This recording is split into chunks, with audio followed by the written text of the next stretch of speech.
je suis seule chez moi et je suis dans les addictions. Donc je peux consommer seule, fumer, boire de l'alcool seule. Mon frigo est vide. Le matin, je me lève pour aller travailler, je donne le meilleur de moi-même, mais je reste brisée à l'intérieur de moi et je cherche un refuge finalement, au travers des addictions. Donc c'est beaucoup l'alcool, on ne s'alimente plus, on fait la manche aussi pour se nourrir, les poubelles, les invendus des poubelles, clairement. On dort dans des squats, dans des cages d'escalier, sur des bancs, dans des halls de gare ou d'entrée de banque, parce que des fois il y a un peu le chauffage. Et petit à petit, on perd l'estime de soi.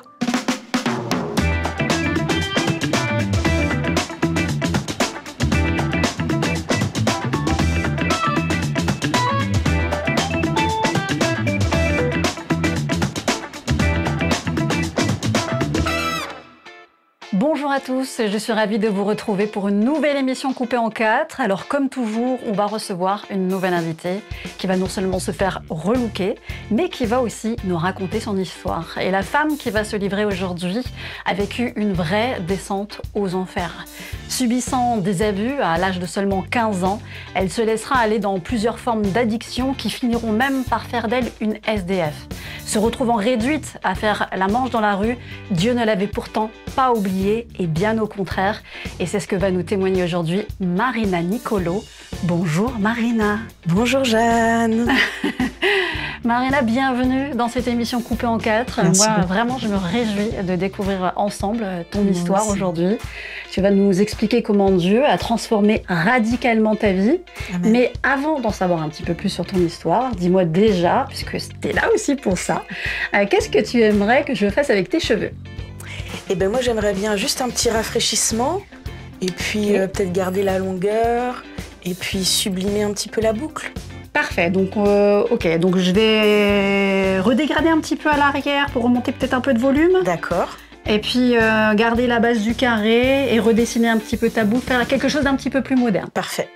Ok, bon ça sera avec plaisir. Et revenons donc à ton histoire, Marina. Toi, tu nous viens tout droit de Lorient, hein, c'est en Bretagne. C'est ça. Tu n'es pas née dans une famille chrétienne. Et d'ailleurs, plus jeune, toi, tu n'avais même jamais vu de Bible. Tout à fait. Oui, mes parents n'allaient pas dans l'église. On ne parlait pas du tout de Dieu à la maison. Et donc, j'ai pas du tout eu cette éducation chrétienne, quoi. D'accord. Et pourtant, malgré tout ça, tu dis qu'au fond de ton cœur, pas d'enfant, hein, tu croyais quand même que Dieu était là, que Dieu existait. Oui, je savais en fait que, oui, comme tu dis, dans mon cœur d'enfant, il y avait quelque chose et Dieu pour moi existait, mais je ne pouvais pas l'expliquer. D'accord. Je croyais dans mon cœur d'enfant que Dieu existait vraiment. Ok. Malheureusement, c'est à l'âge de 15 ans que tout bascule, puisque tu subiras un viol, n'ayons pas peur des mots. Oui. Oui, comme tu dis, n'ayons pas peur des mots. Oui, c'est ça. Donc ça va se passer à l'âge de 15 ans. Donc ça va être ma première fois, entre guillemets. Ah, en plus, donc c'est ça. Tu as volé ta virginité. Tout à fait. Et suite à ça, je vais en fait garder enfoui ça à l'intérieur de moi. Et je vais pas vraiment réaliser ce qui se passe.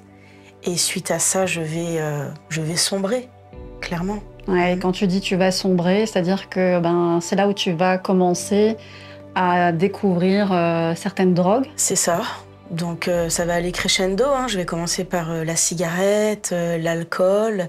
Et puis très vite, je vais me retrouver dans des soirées où on va expérimenter des choses plus dures, comme des extasies, des champignons.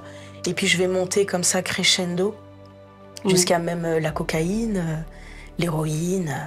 Ah, et jusqu'à même l'héroïne. Oui, d'ailleurs, quelques années plus tard. Oui, ça c'est quelques années plus tard, où là, pour le coup, c'est encore plus difficile de s'en sortir, parce que là, il y a une addiction encore plus forte. Bien sûr. C'est suite à quoi? Une mauvaise rencontre En fait, j'avais toujours été, suite à cette agression, je cherchais à me faire du mal. Je pense que j'avais perdu l'estime de moi-même.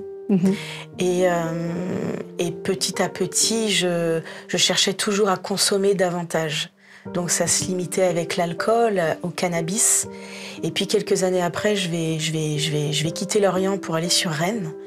et je suis toujours dans les addictions. Donc même si je travaille, après... Oui, parce qu'à côté de ça, tu as quand même une vie où tu bosses, tu es responsable d'une boutique. Oui.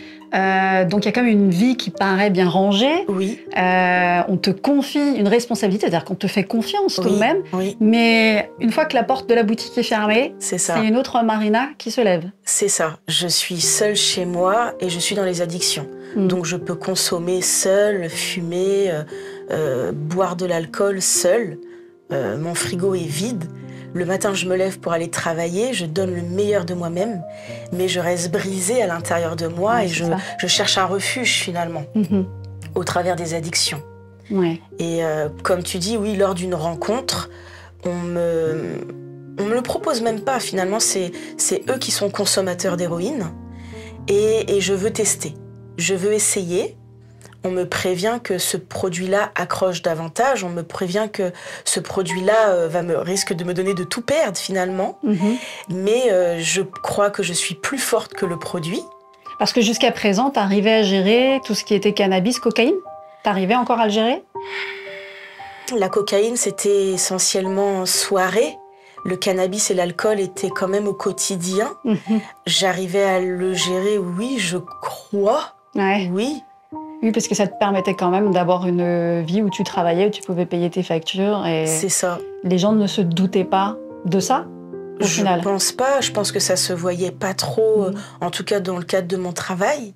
Oui. Mais suite après à cette prise d'héroïne, les choses vont être complètement différentes. Là, je vais devenir addict aux produits et vite, je vais perdre pied jusqu'à même être en conflit avec l'équipe. Ma priorité devient le produit. Je commence à ne plus payer mes factures. Je suis obnubilée par la prise de ce produit. D'accord. Aujourd'hui, ma priorité, c'est de trouver la dose, quoi. Oui, d'accord. Et donc, c'est suite à ça, du coup, que finalement, tu ne payes plus les factures, tu ne vas même plus voir le courrier, puisque les courriers de relance, j'imagine, s'accumulent. Oui. Ça devient presque une phobie d'aller à ce moment-là à la boîte aux lettres. Tout à fait.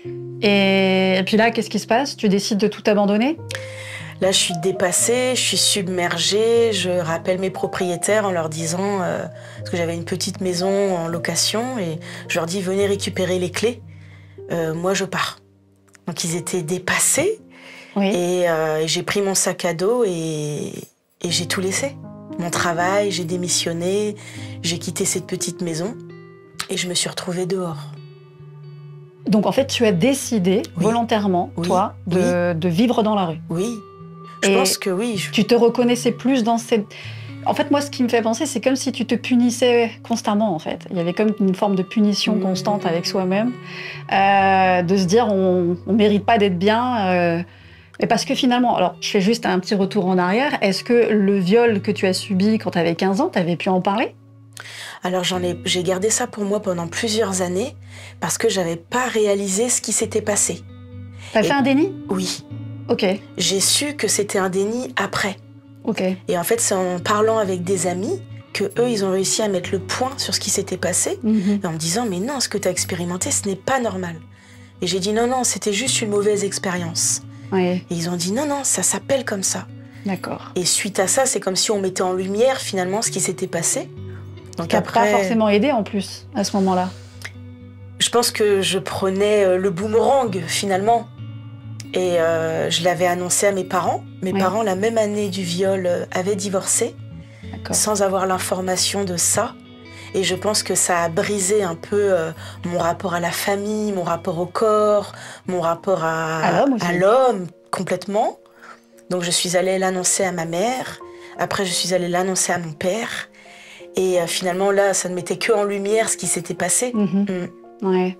Et donc, du coup, effectivement, beaucoup de choses qui ne sont pas réglées, puis des blessures qui sont là, clairement, qui saignent encore. C'est pas du tout cicatrisé. Bien sûr. Au point donc où tu décides finalement de vivre dans la rue. Et là, tu rencontres ce monde-là, finalement. Tout à fait. Ça se passe comment? Eh ben, ça se passe, c'est assez spécial. C'est beaucoup de gens qui ne travaillent plus. Alors, c'est vrai qu'on peut peut-être être dans le jugement aussi de ce qu'on peut voir dans la rue. Mais souvent, quand vous parlez avec les gens, vous vous rendez compte que c'est des gens qui étaient mariés, des gens qui étaient mères de famille, pères de famille. Des fois, suite à un divorce, on voit les gens qui perdent tout, suite aussi à une entreprise qui peut faire faillite, suite à un accident de travail. Et quand on connaît l'histoire des gens, on est assez surpris parce que finalement, beaucoup en fait avaient une vie, beaucoup avaient une situation. Moi, à ce moment-là, c'est un choix que je fais au départ, mais je me rends compte vite des conséquences de mon choix et que finalement, je me suis dit, mais qu'est-ce que j'ai fait? Et puis en plus, plus de retour en arrière possible. C'est ça. C'est comme si je ne peux pas revenir en arrière. Et là, il y a 2 possibilités qui s'offrent à moi. Soit la prostitution, soit faire la manche. Et le rapport, comme on disait, hein, le rapport à l'homme est très compliqué.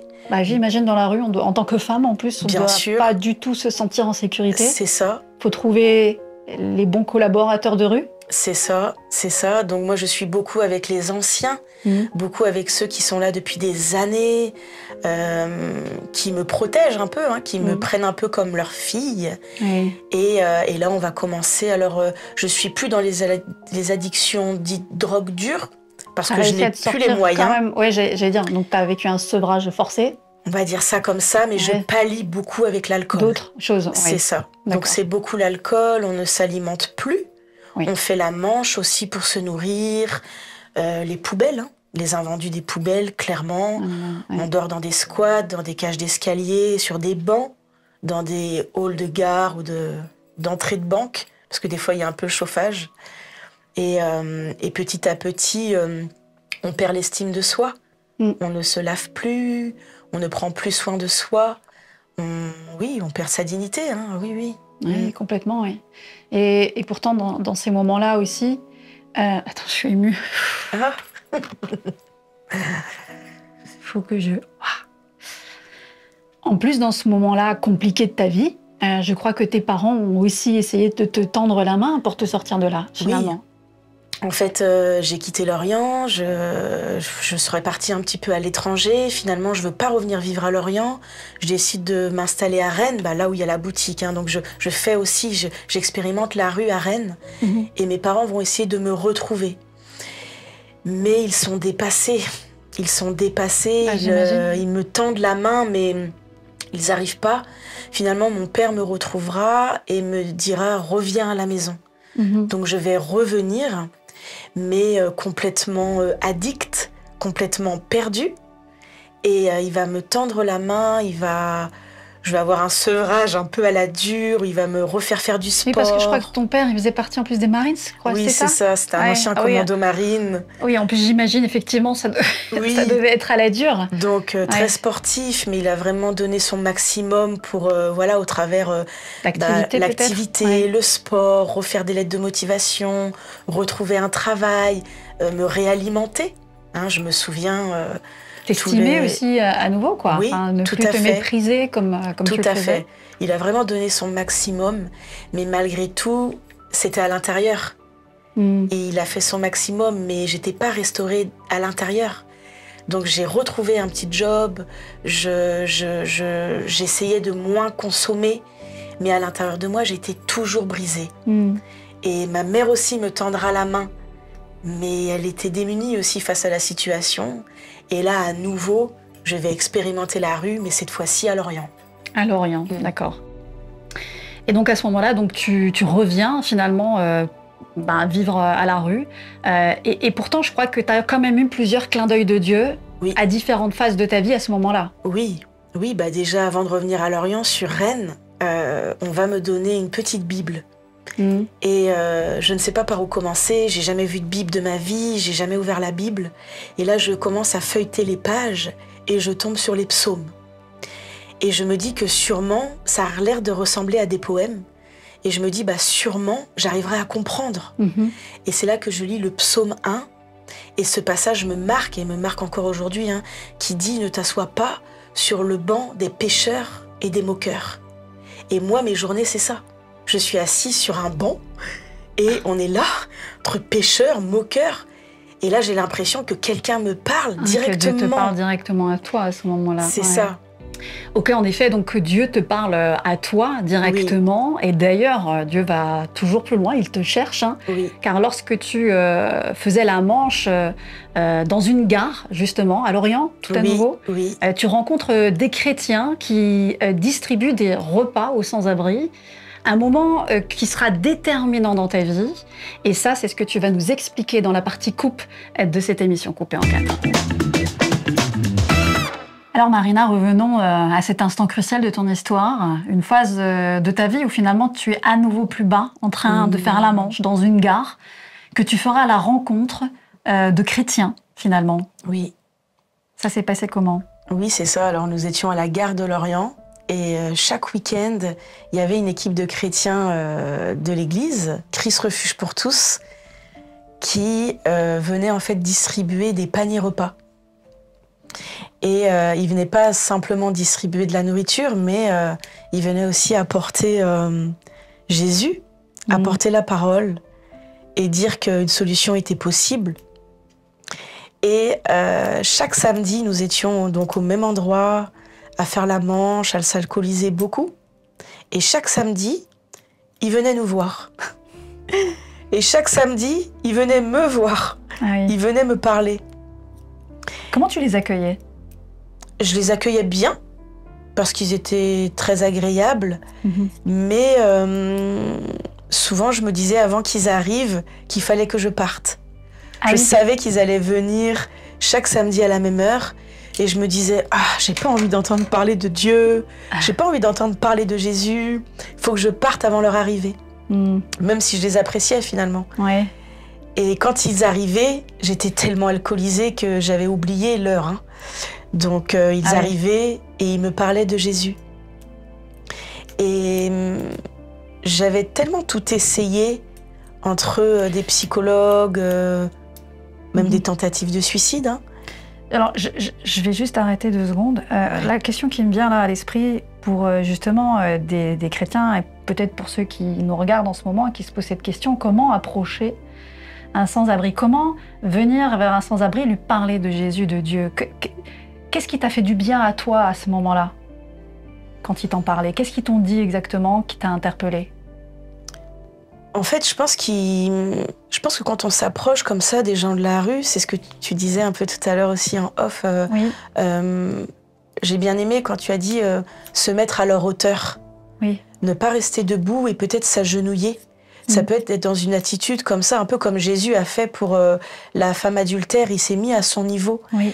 Et peut-être être dans cette attitude-là, de jamais être dans une attitude de jugement. Et je pense d'être très simple et très accessible. Moi, je sais que j'entendais plusieurs me dire Jésus est vivant, mais je comprenais pas. Je comprenais pas ça. J'essayais de comprendre cette phrase pendant des mois, même en venant à l'église. Je comprenais pas Jésus est vivant, mais qu'est-ce que ça veut dire? Et j'ai compris après. Mais je crois que il faut juste manifester de l'amour, juste une oreille attentive. Des fois, les attentions au niveau d'une action qui vient du cœur va beaucoup plus parler que si on leur fait un plaidoyer complètement de qui est Dieu et qu'il peut sortir de là. En fait, c'est déjà d'être à l'écoute.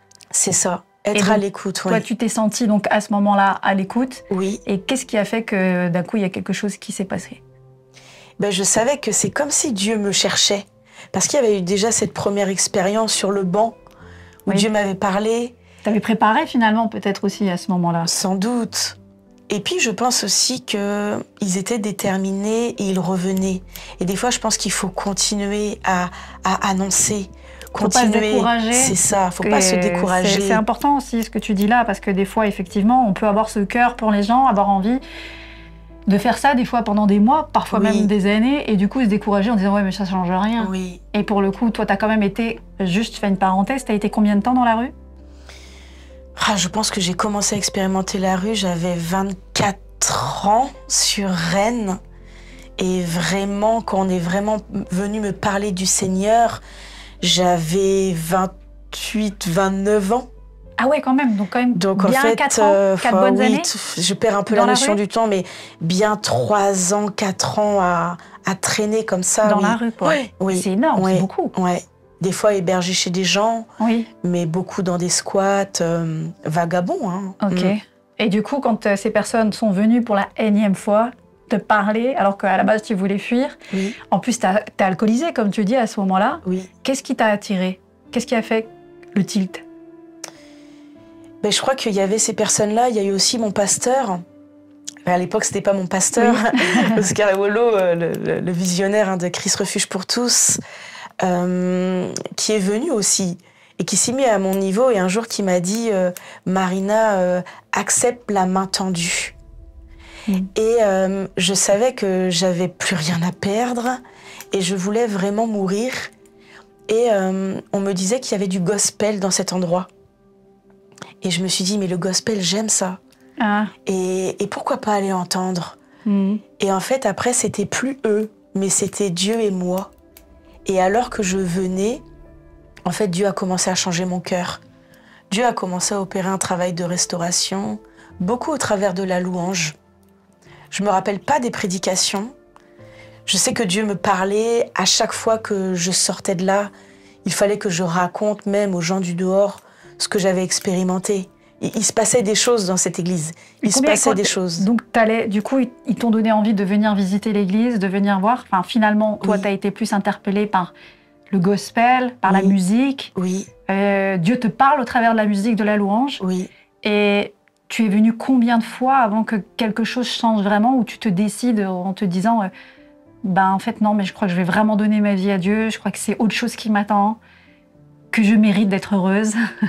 Ça a été un processus parce que entre la première fois où je suis venue comme ça quelques fois, mais à chaque fois que je venais, je retournais dans la rue. Donc je venais le dimanche, ça me faisait du bien, il se passait des choses. Dieu était déjà dans un travail de restauration, mais quand je sortais, je retournais dehors. Donc c'était difficile pour moi d'arrêter les addictions parce que je retournais dans la violence. Je suis une femme qui a été beaucoup battue. J'ai eu quelques compagnons et à chaque fois, c'est des hommes qui me battaient. Donc à chaque fois, je sortais de l'église, je racontais ce que j'avais vécu là-bas. Je disais, mais il se passe des choses. Et on te battait quand tu disais ça? Bien sûr, bien sûr. Je me souviens même avoir été avec un homme... Bon, sûrement ça va te parler, Jeanne, de beaucoup plus âgé que moi. Peut-être que je cherchais un père à ce moment-là, mais quelqu'un qui était très violent. Et aujourd'hui, je suis marquée. J'ai des cicatrices encore sur le corps, même sur le visage. Et bien sûr, quand je racontais ce que je vivais dans cette église, bien sûr qu'il y avait des oppositions et j'étais encore plus tapée. Oui, mais parce qu'il y avait du coup, toi, tu t'en rendais pas compte à ce moment-là, mais du coup, il y avait un vrai combat spirituel qui se jouait aussi pour toi, mais même peut-être pour ceux à qui, finalement, tu allais témoigner. Parce qu'au final, déjà là, sans t'en rendre compte, tu témoignais de quelque chose qui se passe avec Dieu. Bien sûr, bien sûr.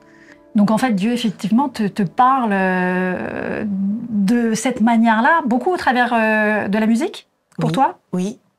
La musique, la louange, mais aussi bien sûr les prédications. Je sens que les messages aussi me sont destinés. Et là, petit à petit, les choses vont commencer à changer. Ce que je sais pas, mais ce que je vais apprendre par la suite, c'est qu'en fait, les chrétiens là-bas prient pour moi. Ah oui. Je sais que c'est ça. Je sais que l'apôtre Oscar dit en fait à ses équipes, priez pour Marina. Marina, elle est dans la rue, j'ai été la voir, j'ai été à son contact, priez pour elle. Mais moi, à ce moment-là, je ne le sais pas.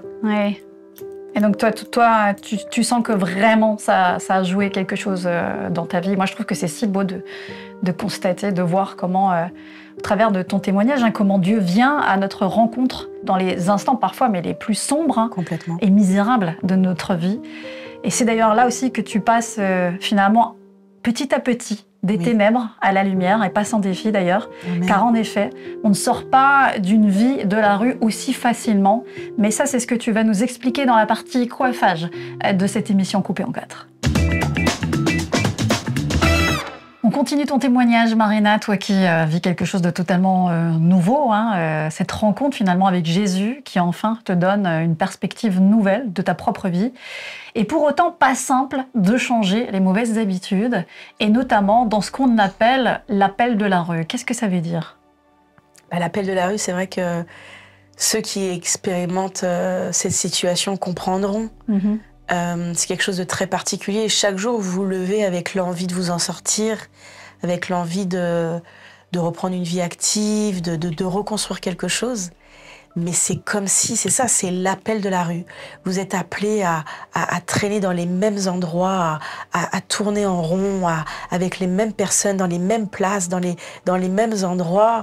Mais parce qu'à ce moment-là, je veux dire, toi, tu avais fait maintenant cette rencontre avec Dieu. Oui. Tu avais donné ton cœur à Jésus. Oui. Et pour autant, tu sentais que, forcément, ton identité en Christ, elle était en train de se faire. Elle n'était pas encore de suite là, présente. Quand on a une empreinte aussi forte de notre passé, à vivre quand même quasiment 4 ans dans la rue, j'imagine que du coup, en fait, là où tu te sentais chez toi, finalement, c'était dans la rue. Disons que les choses commençaient à changer. C'était mes repères. Et je me souviens même d'un jour où je vais marcher dans la rue et en fait, je vais m'arrêter. Je m'arrête, mais littéralement, je m'arrête, je me stoppe et je regarde tout autour de moi et je me suis dit, mais je vais où ? Où est-ce que je vais ? Je suis toute seule, je découvre la foi, mais mes repères, c'est la gare. Mes repères, c'est les mêmes personnes. Et je suis là. Et pendant quelques minutes, je reste figée au milieu de la place centrale dans la ville. Et je ne sais pas où aller. Parce que je suis seule. Et c'est difficile aussi de rompre avec ses habitudes. Et de quitter aussi. Bien sûr. Les amis de la rue, les compagnons de route. Oui, parce qu'en plus, on sait que c'est dans les moments compliqués de nos vies qu'on s'attache aussi aux personnes qui sont présentes. Donc, du coup, tu as dû créer aussi des liens assez forts avec certaines personnes, j'imagine. Bien sûr, bien sûr. Et même des fois où je me disais, il y a des gens, je n'arriverai pas à couper les ponts. Il y a des amis, je n'arriverai pas. Oui, parce que c'est de vrais amis, quoi. C'est ça, c'est ça. Et puis, il y a aussi une protection quand on est tous ensemble. Bien sûr. Alors, du coup, tu as fait comment pour arriver de nouveau à avoir une vie, pour travailler, avoir de nouveau ton appartement, te réinsérer finalement dans la société, quoi, tout simplement? Et en fait, j'étais tellement assoiffée que j'allais, même si je me faisais peut-être taper, quand des fois je pouvais être hébergée, j'allais en fait chaque dimanche. Je me suis dit, il faut que j'aille. J'avais soif, je savais que c'était là, la réponse. Le refuge était là. Donc j'ai continué à aller. Et alors que j'allais, j'avais la force... Quand tu dis j'allais, à l'église ? J'allais à l'église. Oui. J'allais à Christ Refuge pour tous. Oui. Et alors que j'allais le dimanche, le lundi, j'avais la force de refaire un papier. J'avais la force de refaire une carte d'identité. J'avais la force de refaire une carte vitale. J'avais la force de regarder à chercher des appartements. Oui, parce que c'est vrai, on n'y pense pas forcément. Mais du coup, en étant comme ça SDF, on n'a plus aucun papier, on n'a plus rien, on n'a plus de sécurité sociale. Tout est à refaire. Tout peut être à refaire si vous avez laissé, si vous n'avez pas renouvelé. Oui. Ou des fois, vous avez perdu vos affaires. Moi, j'avais perdu mes affaires. Oui, donc, j'avais plus de sac. Et donc, j'avais plus de papier. Et pour refaire une simple carte d'identité, il vous faut une photo. Mais pour la photo, il vous faut des fois 5 €, 6 €. Et des fois, les 5 €, on veut les mettre autre part. On va les mettre dans l'alcool, on va les mettre dans le tabac. Et on ne les a pas, les 5 € pour faire la photo. Et une fois que vous avez fait la photo, mais il faut aller marcher jusqu'à la mairie. Ça paraît bête. Et après, il faut prendre un rendez-vous. Et après, il faut téléphoner. Et en fait, c'est plein de choses comme ça où on vous demandera pour les avis d'imposition. Mais en fait, c'est une étape. Vous faites une étape, mais en fait, il faut continuer encore. Vous n'avez pas des structures qui accompagnent, justement, où tu as pu être aidée ? Il y a des structures sociales qui accompagnent. Pour la réintégration, oui, justement dans toutes les villes, il y a ce qu'on appelle aussi des domiciliations. Donc, vous pouvez vous recevoir votre courrier dans une boîte aux lettres. Il y a les centres sociaux, les maisons de quartier, les foyers. Mais ils font un très bon travail. Mais ils sont limités dans leur action. Bien sûr. Parce que les gens, on peut retrouver un travail ou un logement, mais tant qu'il n'y a pas une restauration intérieure, souvent, il peut y avoir des cures. Les gens vont en cure, mais au final, ils ressortent, ils retombent dans les addictions. C'est ça.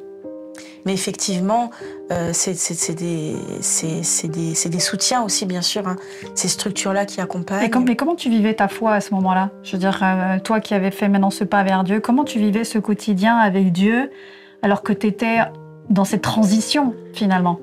En fait, je me souviens, j'avais un petit MP3 et j'écoutais tout le temps les louanges. On m'avait fait une playlist, j'avais demandé à une sœur de l'église de me faire une playlist et de supprimer toutes les anciennes musiques. Et j'écoutais ça tout le temps. J'étais avec les louanges et je faisais mes papiers, je continuais comme ça. Et très vite, j'ai retrouvé un toit avec un propriétaire. Je lui ai dit la vérité, hein. Je lui ai dit, j'ai pas beaucoup de sous, je vais toucher le RSA, les choses se remettre en place. J'ai pas de cautionnaire, mais il m'a dit... T'as été vrai avec lui, quoi. Oui. Il m'a dit, tu veux t'en sortir? J'ai dit oui. Tu veux travailler? Oui. Il me dit, je m'inquiète pas. De toute façon, je sais que je serai payée de toutes les manières. Et j'ai eu un logement. Waouh. Donc il n'y avait rien. Hein. Je dormais par terre, j'avais réussi à retrouver une couverture avec une association. Et j'avais pas du tout, rien du tout, mais j'avais un toit. T'avais un toit, mais t'avais pas de meubles, rien du tout. J'avais pas de meubles, pas de cuillère, rien du tout, 2 vêtements peut-être. Mais j'avais le toit. Oui. Et petit à petit, je me suis dit... Mais c'est symbolique quand même d'avoir le toit. Bien sûr. Là, on pouvait repartir de quelque part. J'étais au chaud et tous les dimanches, j'allais à l'église. Et je savais que c'était là qu'il fallait que je m'accroche. Dieu m'avait parlé depuis des années déjà. Il me cherchait depuis des années. Et je me disais, là, Seigneur, aide-moi à couper les ponts avec la rue. Aide-moi à couper les ponts même avec les gens que j'aime dans la rue. Il n'y a que toi qui peux faire. Et en fait, plus j'allais à l'église, plus les choses se mettaient en place. Plus je fumais moins, je buvais moins. J'ai retrouvé un chantier d'insertion. Ça m'a remis le pied à l'étrier, comme on dit. Oui, de la vie, tout simplement. C'est ça. Et tu dis d'ailleurs que ton plus grand défi pour toi, ça a quand même été les addictions. Oui. Parce que décrocher complètement... Oui, ça a été un processus. Ouais. Ça a été un processus où... ça a été d'abord l'alcool. L'alcool, il y a eu l'alcool. Après, il y a eu le cannabis quelques mois après. Il restait encore le tabac. Et je disais, Seigneur, comment je vais faire? J'avais presque 30 ans à ce moment-là. Je fumais depuis l'âge de 14 ans. Et je me suis dit, comment je vais faire pour la cigarette? Et en fait, il a fait tout seul. J'ai commencé à arrêter d'acheter des cigarettes. Et je demandais comme ça aux gens dans la rue. Et puis au bout de quelques jours, sans m'en rendre compte, j'ai arrêté. Ça a été vraiment un processus. Ouais, c'était vraiment un cheminement avec Dieu qui t'a montré et dirigé petit à petit. Oui, quoi. Oui. Et pour la petite anecdote de cette émission, eh bien, aujourd'hui, on va la retrouver dans une boîte à chaussures. Oui, c'est ça. Qu'est-ce que ça veut dire, ça? En fait, je m'accroche à l'église, je retrouve le chantier d'insertion, donc je travaille, j'ai le logement. Petit à petit, je remeuble ma maison. Oui. Et en fait, Dieu va permettre que je retrouve ma famille. Je retrouve mon père, je retrouve ma mère, qui sont tellement rassurés que je puisse sortir la tête de l'eau, que mon père est tout fier de venir dans mon appartement pour m'aider à monter un meuble. Il me ramène des meubles, il commence à bricoler. Et alors qu'il est là, il me dit, écoute, il y avait une boîte que tu avais ramenée quand je t'avais recueilli, c'est tes affaires. Et puis je bricole avec lui, et puis les heures passent, puis à la fin de la journée, je me dis, tiens, je vais ouvrir cette boîte. Et puis alors que j'ouvre la boîte, il y a quelques foulards, il y a des petites choses, c'est une boîte à chaussures. Et en fait, dans cette boîte, il y a une Bible. Et une Bible qu'on m'avait offerte à Rennes, quand j'étais à Rennes dans la rue. Une femme qui m'aura offert cette Bible. Et alors que je vais ouvrir ça, je me dis, waouh, qu'est-ce que c'est que ça? Je ne me rappelle pas que je l'ai ramené chez mon père. Je ne me rappelle même pas que je l'ai mis dans une boîte à chaussures. Enfin, je sais pas.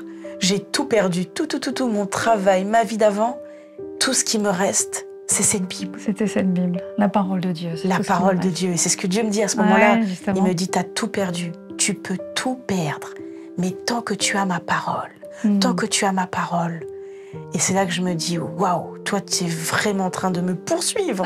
Tu es en train de me poursuivre. Oui, moi, je trouve ça juste incroyable de voir combien l'amour de Jésus nous poursuit comme ça, nous ramène toujours Vraiment. au cœur du Père. Et d'ailleurs, un Père céleste qui ne finit pas de te surprendre, puisqu'à présent, ce sont des projets de paix, avec un avenir et plein d'espérance, il faut le dire, qui se dessinent pour toi.